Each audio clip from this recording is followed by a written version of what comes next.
नमस्कार. महाराष्ट्र योजना कॉर्नरमध्ये आपल्या सर्वांचे स्वागत आहे.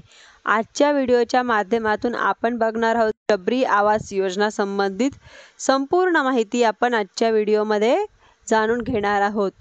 व काय काय कागदपत्रे लागणार आहेत, अनुदान किती मिळेल, कोणत्या लाभार्थ्यांना किती अनुदान आहे, 2.5 लाख रुपये अनुदान कोणत्या लाभार्थ्यांना मिळणार आहे, अर्ज कोठे करायचा आणि संपूर्ण माहिती आपण आजच्या व्हिडिओमध्ये बघणार आहोत. चला तर व्हिडिओ सुरू करूया.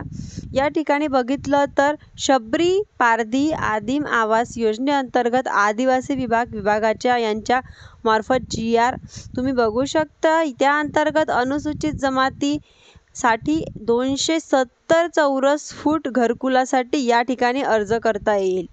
यासाठी ग्रामीण भागातून असाल तर 1,32,000 रुपये तुम्हाला मिळतील. तर डोंगराळ आणि नक्षलवादी भागात असाल तर 1,42,000 आणि जर तुम्ही शहरी भागातून येत असाल तर तुम्हाला 2.5 लाख रुपये अनुदान दिले जाणार आहे. आता यासाठी योजनेचा निषेध जे आहे ते महाराष्ट्र शासनामार्फत ठरवण्यात आलेले आहे. यात बघितलं तर महाराष्ट्र राज्यातील वास्तव्य किमान 15 वर्ष तुम्ही या ठिकाणी महाराष्ट्रामध्ये राहणे आवश्यक आहे. बेघर असेल, पक्के घर नसावे. तुमच्याकडे बेघर असेल तर पक्के घर नसावे तुमच्याकडे, तर तुम्हाला या योजनेअंतर्गत लाभ दिला जाणार आहे.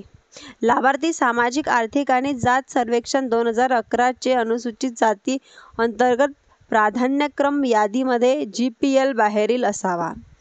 तर या ठिकाणी तुम्हाला या ठिकाणी लाभ दिला जाणार आहे.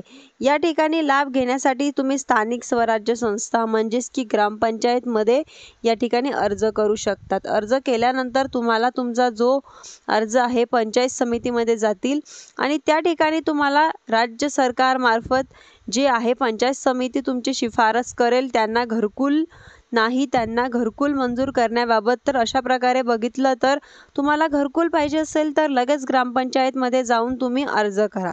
ग्रामपंचायतमधील ग्रामसेवकांना तुम्ही योग्य ती माहिती विचारा. फॉर्म कसा भरायचा, कुठे भरायचं याची डिटेल्स माहिती त्या लवकरच तुम्हाला सांगतील व्यवस्थितपणे.